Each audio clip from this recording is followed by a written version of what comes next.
Hi ho, gamers! We are going Mad Monster Mansion, and this is some Spooky Sibs! Really? It's Spooky Sibs time! Are you actually gonna say this for Spooky? It's Spooky Sibs! It's Spooky Sibs! We're so spooky. Here we are! Oh, there's Skelemans and... I think the game lagged for a second. Skelemans.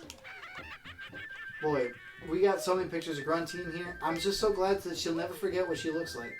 So we're inside of a head, inside of a world with her head on the wall. This is called headception. This is called head of cheese. Head of cheese. Head of cheenie. Oh, that's the head of security. That's slow bat.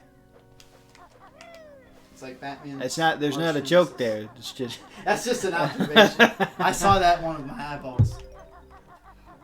Did you know that this was the first Banjo-Kazooie world designed? You're lying. Yeah, I am. Oh, I believed you. I just made that up. I mean, it could have made sense. I don't know what the first world design could have been, because all I know is what Grant tells people. I'm pretty sure it was just Mumbo's Mountain. No, because as you know, it was like the Banjo-Kazooie even being thing was like very accidentally arrived upon. They just kind of went. They just kind of beat Project Dream around until they got to something that they could stick with. Yeah. They thought they could sell. I'm gonna see if I can look it up. Bum, bum, bum, Is that all the notes? This maze always skews me out. Oh, invulnerability feather. I'll kill you, and then take that invulnerability feather. Stonks. That's real estate. I don't know if I can find this out. That is investing your money into a profitable stocks and bonds plan. There is an article called Analysis on Level Design in Banjo-Kazooie. What, like a flipping fancy game article? We're Yeah. talking not Fancy. from Game Informer? We're Yeah. talking like some sort of like Wall Street Journal? It's called What's in a Game? Exploring the Design and Development of Video Games. Well, gosh and golly. That sounds like some good representation for video gaming. Let's see. Ow! Banjo just has Kazooie smash her face through this glass. You think when he pulls her back and there's this glass all stuck in her face, he apologizes? Or do you think he just keeps going like a soulless automaton? Nervous laughter from Nana. I'm about to change the subject. Okay, in preparation for Ukulele, I wanted to talk about my favorite game, Banjo-Kazooie, which was an early 3D platformer. It's a game all about exploring open worlds and finding secrets. I want to explain some of the level design choices made that impact how players perceive the game. Yeah, now that I could talk to death on too, because boy, Ukulele's worlds are put together so weird in comparison that this is the same team that made Banjo-Kazooie. I agree with you. The worlds are very, like, hub focused. Yeah. There's like a center point, and then you go out and do things. I would argue not even. Like the fact. I'm thinking of the first area. Yeah, what I would say is that most of the game is actually built flipping. Just so like everything is so scattered. Yeah. It almost seems like they just came up with a bunch of random different. And they set just kind of pieces tossed it around and glued it together without really going for a very cohesive look. Yeah. So now, like 5 years removed, are you disappointed by Ukulele? Well, there's still some things I really appreciate about Ukulele's gameplay, and I have played it like 4 times through already. Really? I don't do that with a lot of games. I only played it the once. All the way through? Yeah. I think the final battle... There's a lot about it that is very disappointing. I know I didn't 100% it. The final battle stinks. There's not really a good ranged attack thing like the eggs are in this game. So like the ranged option that they came up with is pretty disappointing. But that's not to say that I think most of the worlds are bad. I think the worlds kind of honestly get better as they go on. Except, of course, for Moody Maze Marsh, which is like halfway through the game. I hated that So, world. like, it's kind of like a bell curve for me, where it starts off good and goes down, and then it comes back up and goes good again. Out of the 5 worlds. I don't really... Okay, let's see if I can remember them, okay? I know I remember the first one, which is like a temple kind of a situation. Yeah. Then I know that my least favorite one is the swamp level. Mm-hmm, yeah. I didn't like that. And then there's like an ice level, right? Mm-hmm. Where there's icy caves and snow and stuff. And there's like a space one? Yeah, and the casino. Okay, I forgot the casino for a second. I remember it now. Yeah, my relationship with all those... What is the space one like? The space one is my favorite. Because I think it does the idea of creating a bunch of different set pieces and placing them around. it does that idea the best. Because it is actually very easy to see from anywhere where you're at a place where you haven't been. And so by that, you get a very nice little checklist of where you've been and where you haven't. And as long as you just follow that, you'll systematically get through the level in a pretty satisfying way. Okay. So I think it's the best design level in the game, honestly. It's called like Galaxy Galleon or something like that. I'm going to look at some of this article. Oh, you're going to give me the footnotes? Yeah. The spark notes? Spiral Mountain functions as a tutorial level, but in an open environment. Rather than forcing the players down linear corridors to teach them the game mechanics that games often do, players free to roam around and explore the world in whatever order they want. This freedom is important to the core principles of the game.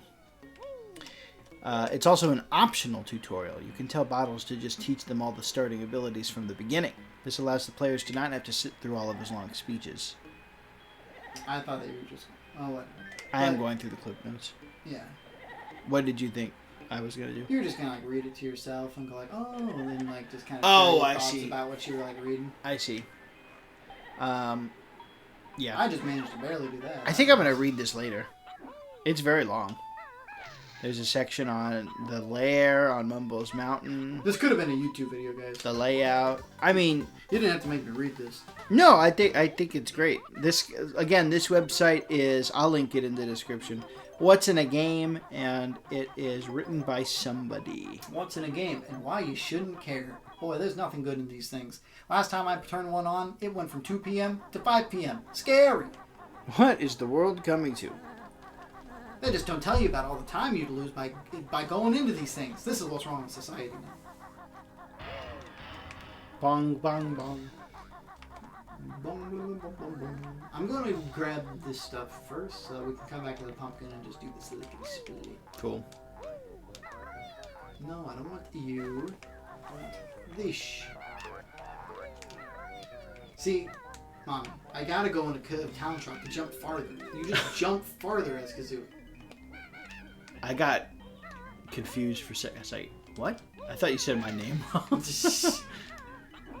You were really jumping on these feathers. Who is? I didn't know that you could do the double jump out of Talon Trot. No, that's my rat-a-tat rat. I'm pressing B. Oh. Weird. You can't double jump out of it. Oh, okay. There's nothing back here. I'm gonna need some health. You look like some health. Good thing there's a honeybee right around here. Give me your body. I need that honey. Give me your body. I need that honey. Sounds very inappropriate. It sounds very 2010s dance music. You're out of options. I'm out of gold. But don't worry. This never gets old. Well, we are what, 3 Jinjos in? Feeling good, feeling nice. Feeling nice. Which color Jinjo is your favorite? Why is it pink? I always was apt to the blue one myself. Yeah, they got most people covered. They got my favorite's green. Somebody's purple. They got purple here, even though he's kind of like magenta-ish. You know, it's just so nice that Banjo-Kazooie gives us all these wonderful things to remember. That magenta one is, like, depending on the kind of TV you have, it can be a whole bunch of different colors. Oh, yeah. It can be like... Hey, how's your red balance, buddy? Yeah. Are we seeing the same thing, or am I colorblind? Yeah. Yeah. Hey, $5 if you can tell me what the names of these ghosts are. Jibber Jabber. You're... For real? $5 on the line. Wait, I gotta pay you if I'm wrong? Oh my gosh, he's so fat! Yeah. Creeper. No. You lost. It's Teehee. I was really close with Jibber Jabber. What are you... That's not... That's also an onomatopoeia. A hyphenated onomatopoeia. Onomatopoeia. That's the name of this episode now. Just the misspelled... Yeah. Lose! Tomato meter. No! I'm going to flipping die. I need to get out of here. I need to get out of here. There's no health. I don't have... Yeah, there's no health. Go get some feathers! Yeah, not having gold feathers in this world really stinks badly. I didn't want to leave because then I have to race to get back in here, but there's nothing I can do. I gotta go kill the tombstones. There's a little healthy thing. Look, it's our good friend, the musician, the living tombstone. Hey, it's me. Our first guest, Mr. Tombstone. I love Discord. Oh, you eat my pizzas. What? Whose pizzas are the Tombstone pizzas? Is that Spider-Man? No, I don't. I think it's just like a frozen pizza. There's no way there's a frozen pizza brand called Tombstone. How do they get any business? That's such a scary name. Tombstone I should have been doing the stupid flower pizza. fans if I was going to be walking around. Yeah, here he is. Tombstone. What? Is this at your flipping bomb flip out of nowhere? No, grocery this store? you could go to the grocery store and you buy Tombstone pizzas. You can buy them tomb for one. You can buy them deluxe, supreme. That was pretty good. 5 cheese, Canadian bacon, pepperoni, sausage, mushroom. I'm really gonna get in there. Look, they did a crossover with the freaking Hotel Transylvania people. I can only imagine how that phone call went. Guys, you didn't know about us today, but we are called Tombstone. What do you mean they Pizza. didn't know? You think who makes Hotel Transylvania? Do you think they care about whatever frozen pizza company owns Tombstone Pizza? I listen. The fact that you haven't heard of Tombstone Pizza does not mean they're an illegitimate franchise. They're renowned the world over, next to Red Baron, DiGiorno, Tony's, Tombstone. I feel like I'm failing you, by the way. I haven't made very much progress in this level. But it's only the first episode. Oh, episode's over. What? Wow. Did I do something? How the time flies. I think I messed that up. Guys, next time you see us, we shall find the secrets of one of the windows in this place. Yeah. There's something I suspicious. think it's the one on the right, but I'm not very Legends certain. say in the ancient computer gamer guides that there is a hidden room in this level someplace. I don't know. We'll find out. Goodbye. Catch you later, dudes.